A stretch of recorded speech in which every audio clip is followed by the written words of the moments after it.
और एक क्लास में A B C D E F G H, इन लोगों में सर्वे किया गया। टॉपिक का क्या नाम है, परसेंटेज के कॉन्सेप्ट को देता हूं, पर पहले सीखें A B C D E F G H करके कुछ बच्चे 3 3 4 8 बच्चे, इन 8 बच्चों में मेरे पेपर सर्वे किया गया। 8 बच्चों में एक सर्वे किया गया। क्या सर्वे किया कि भैया 8 बच्चों में से कितने ऐसे बच्चे हैं जो आइसक्रीम खाना पसंद करें और कितने ऐसे बच्चे हैं जो चॉकलेट खाना पसंद करें। कितने बच्चे आइसक्रीम खाना पसंद करेंगे मेरे पेपर, कितने बच्चे चॉकलेट खाना पसंद करेंगे। जब बात हुई तो पूछा गया कि बताओ कितने बच्चे आइसक्रीम खाना पसंद करेंगे, कितने बच्चे चॉकलेट खाना पसंद करेंगे। तो सवाल लगा भाई ए ने कहा मैं आइसक्रीम खाना पसंद करूंगा, बी ने भी, सी ने भी, डी ने भी, ई ने भी, और एफ ने भी कहा या ई ने भी कहा कि मैं आइसक्रीम खाना पसंद करूंगा। लेकिन एफ जी और एच ये ऐसे भाई थे जिन्होंने कहा हम चॉकलेट खाना पसंद करेंगे। अब मेरे भाई 8 बच्चों में सर्वे होने लगा था तो बहुत सारे बच्चों ने कहा आइसक्रीम और बाकी बच्चों ने कहा चॉकलेट खाना पसंद है। अब मान लीजिए मैं हूं अधिकारी और मैंने आपको कहा क्या मुझे ये जो चॉइसेस बच्चों के आपने पता करके बताई है, मुझे जरा इसका ग्राफिकल रिप्रेजेंटेशन करके बताओ क्या है। तो मैं कहूंगा सर देखो ऐसा है, ये तो है वो बच्चे जो आइसक्रीम खा रहे हैं, ये तो वो बच्चे हैं जो आइसक्रीम खा रहे हैं, ठीक है जी। और सर जी ये दूसरा ग्रुप बना दिया जो चॉकलेट खा रहा है, कर दीजिए ग्राफिकल रिप्रेजेंटेशन। भाई मैंने दो सर्कल बना दिए, ये सर्कल मैंने कहा आइसक्रीम खाने वाले बच्चों को रिप्रेजेंट कर रहा है, ये सर्कल मेरे भाई चॉकलेट खाने वाले बच्चों को रिप्रेजेंट कर रहा है। आपने कहा ठीक है। अधिकारी तेज था, अधिकारी ने कहा अच्छा चल ठीक है। अब मैं ये कह रहा हूं कि भाई जो सी है वो ऐसा लड़का है जो चॉकलेट भी पसंद कर रहा है, आइसक्रीम भी पसंद कर रहा है। अब इसे जरा रिप्रेजेंट करके दिखाओ, ग्राफिकली कैसे रिप्रेजेंट करोगे। तो अगर आप फिर से वही काम करने की सोच रहे हैं कि भैया ये वो बच्चे हो जो आइसक्रीम पसंद कर रहे हैं और ये वो बच्चे हो गए जो चॉकलेट पसंद कर रहे हैं, तो सही रिप्रेजेंटेशन सही नहीं हुआ, ये रिप्रेजेंटेशन सही नहीं हुआ। कुल मिला के सी कोई दो बच्चा थोड़ी है, एक ही आदमी का नाम है, तो एक ही आदमी का नाम है तो यहाँ कैसे हो सकता है, संभव ही नहीं। तो फिर कैसे तरीका होगा, तो सही तरीका ये होगा कि भैया ये वो बच्चे हैं जिन्हें चॉकलेट पसंद है और ये वो बच्चे हैं जिन्हें आइसक्रीम पसंद है।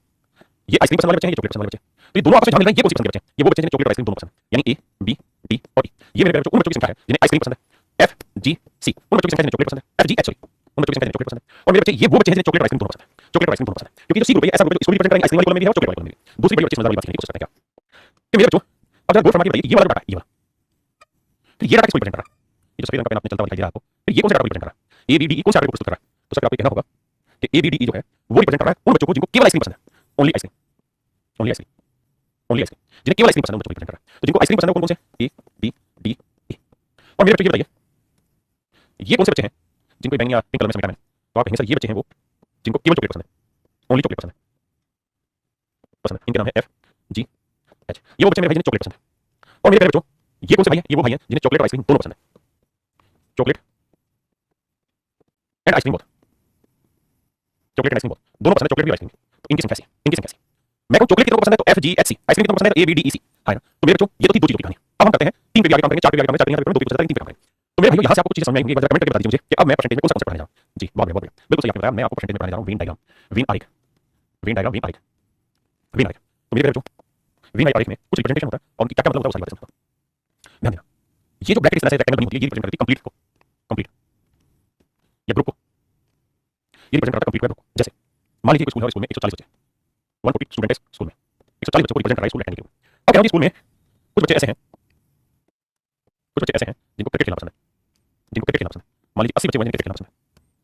कुछ भाई ऐसे हैं जिनको हॉकी खेलना पसंद है, कुछ भाई ऐसे हैं जिन्हें हॉकी खेलना पसंद है। मान लीजिए 60 बच्चे हुए जिन्हें हॉकी खेलना पसंद है, हाँ जी। और 40 बच्चे मेरे वो हैं जिन्हें क्रिकेट और हॉकी दोनों गेम खेलना पसंद है।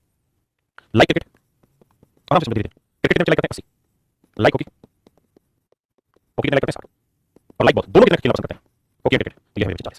अब मैं आपसे जानना चाहता हूं कि भाई ओनली क्रिकेट खेलने वाले कितने, ओनली क्रिकेट खेलने वाले कितने, क्रिकेट खेलने वाले कितने। तो आप मुझे कहेंगे सर ध्यान से देखिए ये जो कॉलम है ना यहां से यहां तक का ये है ओनली क्रिकेट, ये वाला बोला है ओनली क्रिकेट जिसमें बच्चा केवल क्रिकेट खेलता है। मेरे प्यारे बच्चों ओनली क्रिकेट का मतलब ओनली क्रिकेट नॉट हॉकी, यानी वो बच्चे जिन्हें केवल क्रिकेट पसंद है हॉकी पसंद नहीं। ये बात है इसका, only cricket only cricket not hockey, केवल क्रिकेट हॉकी पसंद नहीं करते। तो मेरे प्यारे बच्चों ये वाली संख्या होगी। अब आप ये बात खूबसूरती से जानते हैं कि टोटल कितना है 80, लेकिन इस 80 में से 40 तो वो बच्चे हैं जो क्रिकेट हॉकी दोनों पसंद कर रहे हैं और हमसे पूछा केवल क्रिकेट खेलने वाले, मतलब वो जो केवल क्रिकेट खेलते हैं हॉकी नहीं खेलते। तो 80 में से 40 तो वो हॉकी खेलते हैं, तो यानी केवल 40 बच्चे जो केवल क्रिकेट खेलते हैं। ऐसे मेरे बच्चे मैं कहूं कि ओनली हॉकी खेलने वाले, तो ओनली हॉकी का मतलब ओनली हॉकी का मतलब ओनली हॉकी नॉट क्रिकेट, केवल हॉकी खेलते हैं क्रिकेट नहीं, केवल हॉकी खेलते हैं क्रिकेट नहीं, कोई बात नहीं, पढ़ने के बाद बात करें। तो मेरे भाई टोटल हॉकी खेलने वाले 60 बच्चे हैं और मैं पूछ रहा हूं ओनली हॉकी, ओनली हॉकी मतलब क्रिकेट नहीं खेलते। तो अगर हॉकी में क्रिकेट ये वाले क्रिकेट खेलते हैं तो मुझे चाहिए वो जो केवल हॉकी खेलते हैं क्रिकेट नहीं, तो 60 में से 40 रहेंगे कितना बचेगा 20, यानी 20 बच्चे वो हैं जो केवल हॉकी खेलते हैं, 20 बच्चे मेरे जो हैं केवल हॉकी खेलते हैं। क्या समझते हैं इस बात से? हां जी, इसी भाई को लोग कहते हैं। अब मैं आपसे जानना चाहता हूं कितने ऐसे बच्चे हैं जो क्रिकेट और हॉकी दोनों खेलते हैं। एक शब्द होता है मेरे बच्चों जिसे हम कहते हैं क्रिकेट एंड हॉकी। इस एंड शब्द का मतलब होता है वेन डायग्राम में इंटरसेक्शन, इंटरसेक्शन, इंटरसेक्शन को और साधारण शब्दों में कहते हैं कॉमन, और साधारण शब्दों में कहते हैं उभयनिष्ठ, उभयनिष्ठ, उभयनिष्ठ, यानी वो बच्चे जो क्रिकेट और हॉकी दोनों में जुड़े हैं वो बच्चे हैं 40, यानी कि दोनों में कॉमन है। लेकिन अगर मेरे शब्दों का इस्तेमाल करूं क्रिकेट और हॉकी, ओआर हॉकी, इस का मतलब होता है या क्रिकेट या हॉकी। तो क्रिकेट और हॉकी का मतलब है वो बच्चे जो क्रिकेट और हॉकी कुल मिलाकर खेलते हैं, यूनियन, यूनियन यूनियन का मतलब कुल मिलाकर खेलते हैं। तो क्रिकेट और हॉकी में वो सारे बच्चे हैं जो केवल क्रिकेट खेलते हैं 40, यानी ओनली क्रिकेट, ओनली हॉकी और ओनली हॉकी और क्रिकेट एंड हॉकी बोथ। तो केवल क्रिकेट खेलने वाले 40 है, केवल हॉकी खेलने वाले 20 है, क्रिकेट और हॉकी दोनों खेलने वाले 40 है। तो 40 40 80 और 20 यानी कुल मिलाकर 100 ऐसे बच्चे हैं जो क्रिकेट और हॉकी की यूनियन में आते हैं, क्रिकेट खेलते हैं, हॉकी खेलते हैं, क्रिकेट हॉकी दोनों खेलते हैं। यहां में सब कुछ शामिल होता है, एंड में केवल कॉमन वैल्यू शामिल होती है। हां जी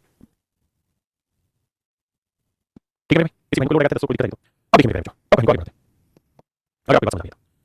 अब मैं ये पूछूं ऐसे कितने बच्चे हैं, ऐसे कितने बच्चे हैं जो ना क्रिकेट खेलते हैं ना हॉकी, ऐसे कितने बच्चे जो ना क्रिकेट खेलते हैं ना hockey, neither cricket not hockey, neither cricket ना क्रिकेट ना हॉकी, ना हॉकी, ना क्रिकेट ना हॉकी, कितने ऐसे बचे?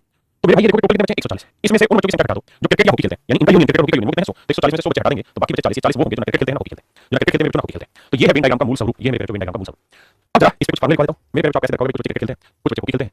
देखिए एनसी का मतलब होता है number of player who plays hockey, who plays cricket, cricket वो खिलाड़ी जो क्रिकेट खेलते हैं। एनएच का मतलब हुआ number of player who plays hockey, जो हॉकी खेलते हैं। ऐसे मेरे सब रहता है हॉकी एंड क्रिकेट, इसका मतलब होता है कॉमन एंड, इसी का एंड होता है हॉकी एंड क्रिकेट, मतलब हॉकी और क्रिकेट दोनों में कॉमन है।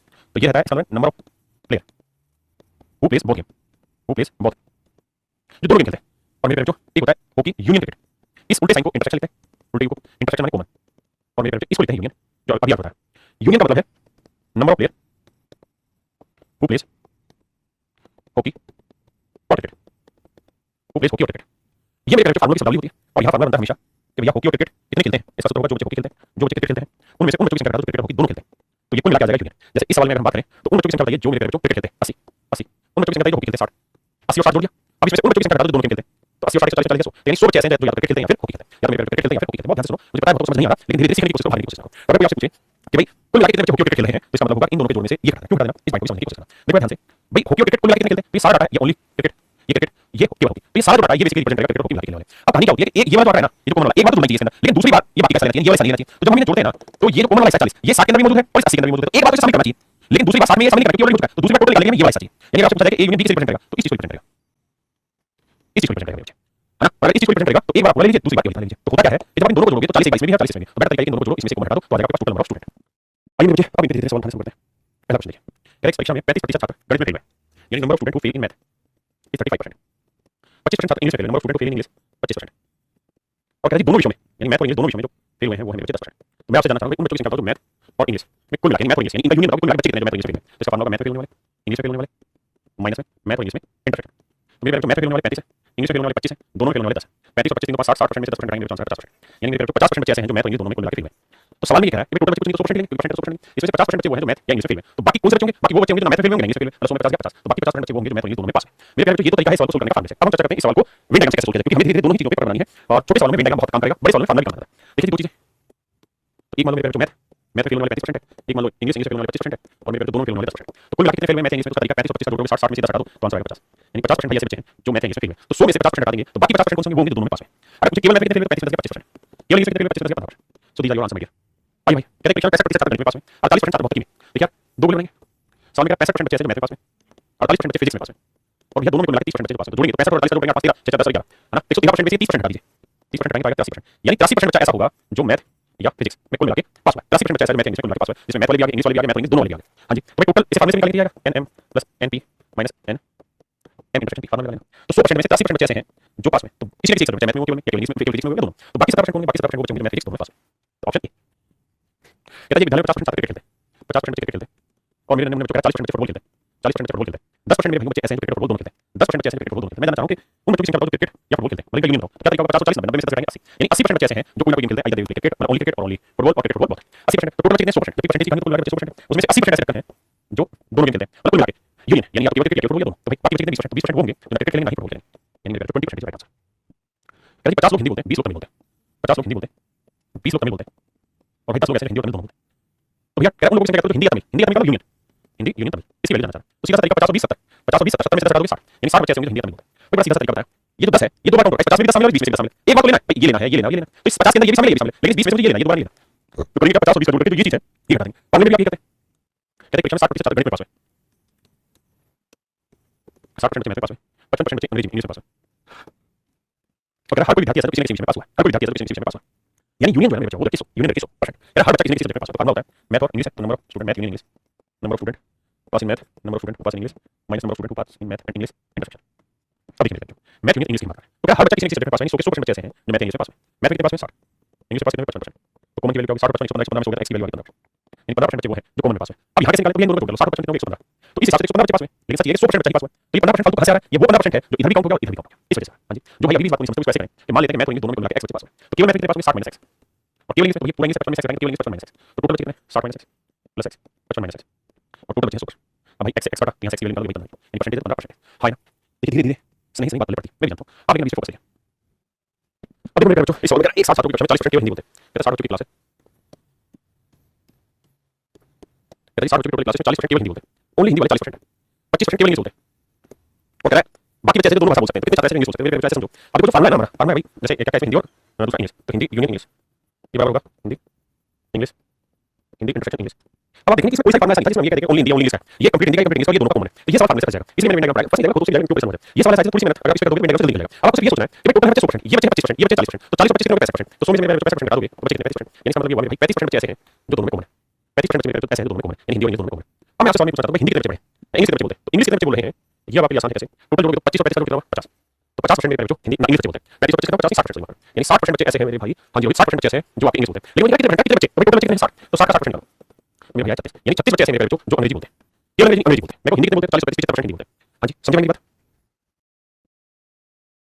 अब इस बात मेरा 60 विद्यार्थी 45 विद्यार्थी म्यूजिक पसंद करते हैं, देखो जी 45 विद्यार्थी म्यूजिक पसंद करते हैं और मेरे बच्चे 50 विद्यार्थी डांस पसंद करते हैं, 50 विद्यार्थी डांस पसंद करते हैं, 5 विद्यार्थी कुछ भी पसंद नहीं करते, यानी टोटल बच्चे हैं 60, टोटल बच्चे 60। हां जी उसमें से 5 बच्चे ऐसे कुछ भी पसंद नहीं करते, तो मतलब डांस या म्यूजिक को मिला के 55 पसंद करते हैं, यानी n music union dance, music and dance में कुल मिला के संख्या है 55। अगर मैं इसको फार्मूले से पढ़ना चाहूं तो फार्मूला को n music union dance n music and dance minus n music intersection dance. तो देखो म्यूजिक यूनियन डांस कितने में भाई 55, म्यूजिक कितने पसंद करते हैं 45, डांस कितने पसंद करते हैं 50 माइनस म्यूजिक यूनियन डांस ये कितने में भाई, ये हमें निकालना है, वैल्यू एक्स है तो 50 का 5 40 40 भाई 40 95 अब 40 ठीक है, तो एक्स की वैल्यू 40 40 बच्चे ऐसे हैं जो मेरे बच्चे दोनों चीजों को पसंद करते हैं, म्यूजिक को भी और डांस को। हां जी ये तो ठीक है। अगर मेरे भाई इसको सोल्व करना है, अगर मेरे बच्चे को सोल्व करना है, अगर मेरे बच्चे को सोल्व करना है तो आपको ये बताइए 60 बच्चे 5 में से कुछ पसंद करते हैं 55 बच्चे टोटल मिला के, यहां देखिए कितने बच्चे 50 और 45 तो ये हो गया भाई 95 बच्चे, एक्चुअल में तो 55 बच्चे, तो 95 क्यों आ रहे हैं 40,000 क्यों आ रहे हैं, इसलिए क्योंकि 40 एक ऐसा आंकड़ा होगा जो इसमें भी जोड़ दिया और इसमें भी जोड़ दिया, जबकि एक बार जोड़ा था दो बार नहीं, क्यों क्योंकि एक बार ये जोड़ दिया तो अगली बार जो आंकड़ा लेना था वो बोला था जिसमें 40 नहीं ये वाला तो 40 को दो बार जोड़ दिया, 50 में 40 एक बार लेना था तो एक बार हटा दिया आंसर है। तो 40 बच्चे ऐसे हैं जो दोनों में पसंद मतलब कह रहा हूं म्यूजिक को डांस पसंद करते हैं। करीब बाबू ये बाबू कहते हैं गांव में 60% परिवार में प्रत्येक के पास गाय, कहते हैं 60% परिवार ऐसे हैं जिनके पास हर के पास गाय, 60% ऐसे जिनके पास गाय, 30% के पास भैंस है बफेलो है और 15% ऐसे जिनके पास गाय भैंस दोनों, गाय भैंस दोनों। हां जी गाय भैंस दोनों। तो मेरे बच्चे बात बताओ कुल कितनी बात मेरे सामने रखना कि टोटल बच्चे कितने 60 और 30 90 60 और 30 बच्चे, इसमें से 15 ऐसे दो बार जोड़ के 15 हटा दो तो कुल मिलाकर बच्चे कितने 75, यानी 75% बच्चे ही ऐसे हैं जो या 75% ऐसे जिनमें गाय या भैंस रहती है, काऊ यूनियन भैंस, काऊ यूनियन बफेलो है ना जी भाई राम कहां राम जी कहां हो राम जी है। तो मेरे बच्चे 75% ऐसे जिनमें कोई ना कोई जानवर है, गाय है या भैंस है या गाय भैंस दोनों है, तो गाय यूनियन भैंस का 75% मतलब 100% में से 75% में कोई ना कोई जानवर है, तो बाकी कितने बचे 25%, तो बाकी 25% ऐसे जिनमें कोई जानवर नहीं हुआ, मतलब टोटल कितने रखे 96। सर हाईलाइट करके दिखाइए तो कितने रखे सवाल में कुल मिलाकर 96 है, इफ देयर आर 96 फैमिलीज अगर कुल मिलाकर 96 फैमिली गांव में तो भाई कहां बताओ क्या होगा, तो कह 25% में कोई जानवर नहीं, 25% में कोई जानवर 25% के 4 24 तो 24 घर में भाई ऐसे में कोई जानवर नहीं, 24 घर से मेरे बच्चे में कोई जानवर नहीं। हां जी पढ़िए तक थई थई थई था तक थई थई तक थई था ए जाते को विलम्ब हो जरा ठहरो मैं भी तो चलता हूं कुछ बातें करता हूं नन्हे मुन्ने भाइयों अब आपकी बारी देखिए अब तो मैंने सीधा सवाल निकाल लिया पहले क्वेश्चन 60% गणित के पास 53% अंग्रेजी पास 25% दोनों पास तो भैया कितने बच्चे टोटल निकालो भाई 67% मुझे निकालना है मैथ और इंग्लिश दोनों में यूनिक वैल्यू क्या तो मैथ में कितने इंग्लिश में कितने और मैथ और इंग्लिश दोनों में इंटरसेक्शन कितने, तो मैथ में मेरे 67% इंग्लिश में मेरे 53% मैथ और इंग्लिश दोनों में 25% तो ये आएगा 7 3 10 4 11 12 माइनस 25 95 यानी 95% बच्चे ही कुल मिला के कहीं कर रहे हैं मैथ इंग्लिश में 95% ही यूनियन में बच्चे, यानी मैथ और इंग्लिश से पास होने वाले टोटल 95 हमने भी डायरेक्ट नहीं सीखा तो मैथ में 67 है उसमें तरीका टोटल बच्चे हो गए 120 इसमें से 25% ऐसे बच्चे दोनों में पास है तो एक बार हटा दो तो 95% बच्चे आगे कुल मिला के तो टोटल 100% बच्चे होते हैं हां तो 100 में से 95% वाले किसी के पास है बाकी कितने बचे तो 5% वो बच्चे हैं जो दोनों सब्जेक्ट में पास हुए फेल हुए क्योंकि 95% में वो बच्चे हैं जो मैथ में पास हुए या इंग्लिश में पास हुए दोनों में पास हुए दोनों समझ तो बाकी 5% को किसी में पास नहीं हुए और किसी में पास नहीं हुए तो मतलब फेल हुए तो 5% बच्चे टोटल बच्चों को मिला के फेल हुए 5% की फ्रैक्शन 20 मतलब अगर टोटल स्टूडेंट 20 है अगर मेरे टोटल स्टूडेंट 20 है तो 1 मिनट बच्चा को मिला के फेल होगा दोनों लेकिन 200 बच्चे दोनों फेल हुए तो 1 मिनट 200 बच्चे हैं तो ये 20 मिनट फेल 20 में 200 तो आएगा 4000 है इसमें कितने गणित में पास हुआ तो 20 मिनट फेल कितने में 200 4000 यानी अगर आपसे सवाल ये पूछा जाएगा टोटल बच्चे कितने तो आपका जवाब होगा टोटल स्टूडेंट जो है सर टोटल स्टूडेंट है कितने सर 4000 लेकिन सवाल पूछा वो आसान सी बात पूछा वो कह रहा है कि दोनों फेल कितने बचे 5% यानी 5% की वैल्यू 200 में 1% की वैल्यू 200 5 40 बचे तो क्या छात्रों की संख्या करो जो गणित में पास है लेकिन केवल गणित में पास है केवल गणित में पास है तो मेरे बच्चे तो मैथ में कितने पास है 67 इस 67 में से 25 बच्चे वो भी तो है जो मैथ में दोनों में पास है तो भैया 67 में से 25 घटा दो तो 7 बार गया तो 6 में हो गया तो 42% बच्चे ऐसे हैं जो केवल मैथ में पास है तो 42% की वैल्यू कितनी 1% की वैल्यू 40 42 कितनी 1680 ऑप्शन आंसर है 1680 ये मेरा आंसर है जिन भैया को कम पड़ा है उनको दोबारा से समझा देता हूं बिना गड़बड़ के कितना उदास ना हो भाई सिंपल बात है मैथ है दूसरा इंग्लिश है मैथ में 67% बच्चे पास होते हैं इंग्लिश में 53% दोनों में 25% तो टोटल यहाँ से निकालोगे 95% पास हुए तो 5% फेल हुई था अब क्या केवल मैथ तो भैया केवल मैथ केवल 67 में 25 कितना 42% यानी 42% बच्चा ऐसा केवल मैथ पास तो 1% 40 42% की value 1680 that would be my student right answer है ना ये मेरा आंसर करिए भैया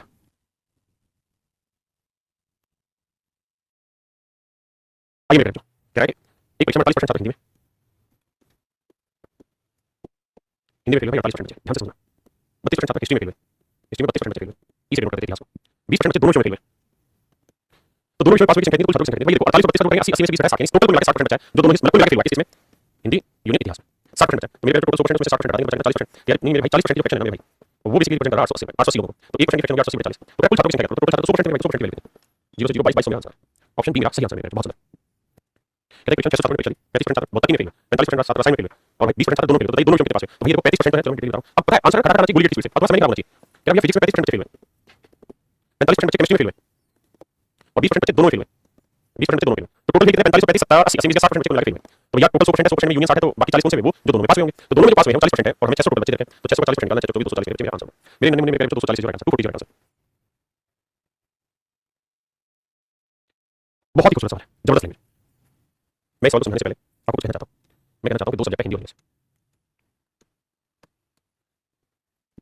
हिंदी और इंग्लिश सिर्फ समझने की कोशिश करना।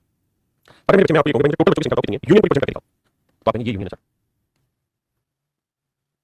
ये यूनियन, ये मेरे यूनियन, ये मेरे नमूने का यूनियन, ये क्या है यूनियन, इस बात को ध्यान रखना। ये रिप्रेजेंट किसे कर रहा है, ये रिप्रेजेंट कर रहा है एन हिंदी यूनियन इंग्लिश को। ये है वो सारा डाटा हिंदी यूनियन इंग्लिश को रिप्रेजेंट कर रहा है। कंप्लीट हो गया, तो इसको लाइन मारना चाहिए। अब मेरे बच्चों को जानना चाहता हूं, आपसे समझना चाहता हूं, उसकी दिमाग में मैं कहूं कि भाई 40 बच्चे ऐसे हैं जो केवल हिंदी में पास हैं, सब लोग ध्यान से सुनो। 40 बच्चे ऐसे हैं जो केवल हिंदी में पास हैं, 20 बच्चे ऐसे हैं जो हिंदी और इंग्लिश दोनों में पास हैं, और या 25 बच्चे ऐसे हैं जो इंग्लिश में पास हैं, 25 बच्चे ऐसे हैं जो इंग्लिश में पास हैं। हाँ जी, मानते हैं। अब मैं आपसे जानना चाहता हूं ओनली, बड़े शब्दों को ध्यान से सुनना, ओनली पास इन हिंदी, केवल हिंदी में पास होने वाले बच्चों की संख्या, कोई भी डाटा लिखने बात समझा आपको, आपने 40, केवल हिंदी में पास होने वाले बच्चे 40, ठीक है जी। ओनली पास इन इंग्लिश, केवल इंग्लिश में पास होने वाले, तो आपने ये भी बता सकते हैं 25 लिखाइए। अब मैं आपको टोटल स्टूडेंट कितने हिंदी में लिखता हूं, भाई कुल छात्र कितने, तो आपको कुल छात्र आपको पढ़ने हैं, तो आपको 40 जमा 20 जमा 25 5 2 4 2 85, यानी 85% बच्चे ऐसे, मतलब टोटल मिला के 85 बच्चे, टोटल कुल मिला के मेरे बच्चे 85 बच्चे, मेरे नमूने में कुल मिला के 85 बच्चे, कितने बच्चे भाई 85, कुल मिला के मेरे भाई 85 बच्चे, कुल मिला के 85 बच्चे, ठीक है। अब मैं आपसे ये जानना चाहता हूं only fail in English, only fail in English, केवल इंग्लिश में कितने बच्चे फेल हुए, केवल इंग्लिश में कितने बच्चे फेल हुए ये मैं जानना चाहता हूं, केवल इंग्लिश में कितने बच्चे फेल हुए, केवल हिंदी में कितने बच्चे फेल हुए, ओनली फेल इन इंग्लिश, ठीक है। इसका मुझे सोच समझ के उत्तर देना, कोई रटबाजी नहीं, कोई तरीका फालतू नहीं लगाना। तो आपको एक क्लास में मिला के 85 बच्चे, 85 बच्चों में बहुत ध्यान से मेरे शब्दों को सुनना क्योंकि पूरा नहीं निकलेगा। इन 85 बच्चों में 40 बच्चे ऐसे हैं जो केवल हिंदी में पास हुए, केवल हिंदी में पास हुए 40 बच्चे, मेरे बच्चे तो सब्जेक्ट कितने, तो जो बच्चे केवल हिंदी में पास हुए हैं इसका मतलब इंग्लिश में फेल नहीं हुए, इंग्लिश में फेल नहीं होंगे, बोलो मेरे बच्चे जो केवल हिंदी में पास हुए हैं, क्या मतलब ये नहीं केवल इंग्लिश में फेल हुए, भाई दो सब्जेक्ट हिंदी और इंग्लिश। सवाल ये है 40 बच्चे ऐसे हैं जो हिंदी में पास हुए, केवल हिंदी में पास हुए 40 बच्चे, यानी दो सब्जेक्ट हिंदी और इंग्लिश, इसमें 40 ऐसे केवल हिंदी में पास हुए, इंग्लिश में पास नहीं हुए। इंग्लिश में पास नहीं हुए का मतलब ये तो हुआ कि केवल इंग्लिश में कितने फेल हुए 40 नहीं। आप इसे नोट करके बताओ, मेरी बात समझिए भाई, ये दो आपके पास एक हिंदी एक इंग्लिश, हां जी मेरी बात समझिए। मैं कह रहा हूं कि केवल हिंदी में फेल होने वाले बच्चे 40 हैं, तो जो बच्चे केवल हिंदी में फेल हुए हैं, केवल केवल केवल केवल हिंदी में फेल हुए हैं, इसका मतलब वो दूसरे सब्जेक्ट में पास हुए होंगे, दूसरा सब्जेक्ट क्या इंग्लिश, इसका मतलब केवल हिंदी में फेल होने वाले केवल इंग्लिश में पास होने वाले हैं। या मैं कहूं कि केवल हिंदी में पास होने वाले ये दो सब्जेक्ट केवल इंग्लिश, सॉरी दो सब्जेक्ट केवल हिंदी में पास हुए, इसका इंग्लिश में फेल हुए, तो केवल हिंदी में पास होना मतलब ये बच्चे केवल हिंदी में पास हो पाए, इंग्लिश में फेल हुए। तो मेरे को मैं ये कहना चाहता हूं अगर दो सब्जेक्ट हैं तो जो नंबर ओनली पास हिंदी होगा ना वही ओनली फेल इंग्लिश, और ओनली पास इंग्लिश होगा ना वही होगा ओनली फेल हिंदी होगा।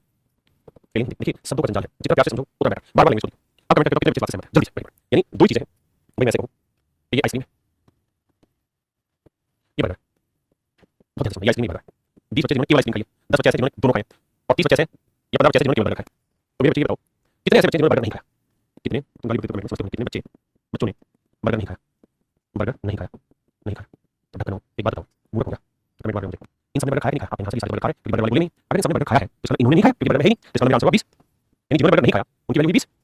हां जी, अब मैं आपको ये कहूं कि मैं उन बच्चों की संख्या बताओ, बच्चों की संख्या बताओ, क्या बताओ जिन्होंने केवल आइसक्रीम चूसी, बताओ तो आप होंगे सर यही तो बच्चे जिन्होंने केवल आइसक्रीम चूसी, ये वाले, और ये वाले कौन है, ये वो जिन्होंने आइसक्रीम तो चूसी लेकिन साथ ही साथ बर्गर भी खा लिया, तो ये तो वो जिन्होंने बर्गर आइसक्रीम तो खाया, वो जिन्होंने केवल आइसक्रीम खाया, क्या खाई हुई है तो केवल आइसक्रीम किन्होंने खाई 20 ने। तो मेरे बेटा जो तुम मुझको तैयार है यही तो मैं समझा रहा था।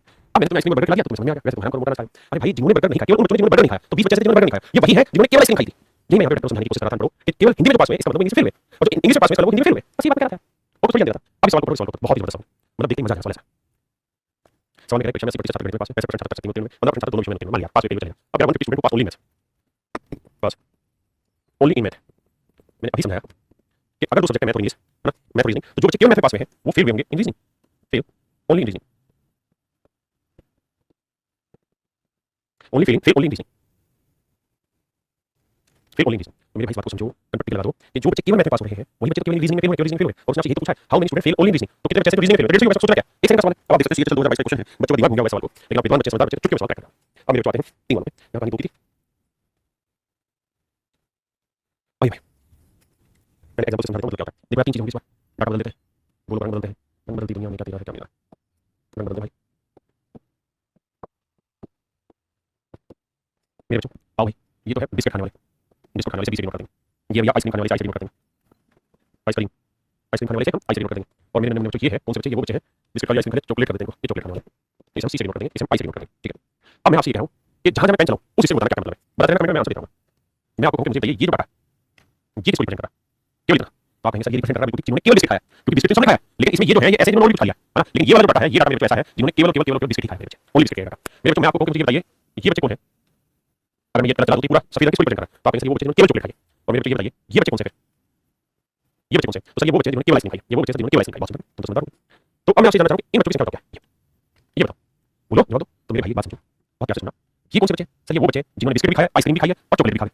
क्यों? क्योंकि ये वाला हिस्सा है चॉकलेट का, यहाँ से आता है ये हिस्सा चॉकलेट का, ठीक है जी, बिल्कुल सही है। तो सर ये वाला हिस्सा है इसका आइसक्रीम का और ये वाला हिस्सा है बिस्किट का। तो ये वो बच्चे जिन्होंने बिस्किट चॉकलेट और आइसक्रीम खाई है। लेकिन अगर मैं आपसे कहूं कि ये वाला हिस्सा बताओ कौन सा है, तो आप कहेंगे वो हिस्सा जिसमें तीनों शामिल होते हैं, जिन्होंने बिस्किट चॉकलेट आइसक्रीम तीनों खाए। तो ये वो वाला हिस्सा मेरे बच्चे, इसका नंबर मैं तो सर 2 1 कर दूं तो ये 1 जो रिप्रेजेंट कर रहा है ना, ये बेसिकली रिप्रेजेंट कर रहा है उन बच्चों का जिन्होंने बिस्किट भी खाए हैं, चॉकलेट भी खाए और आइसक्रीम भी खाई।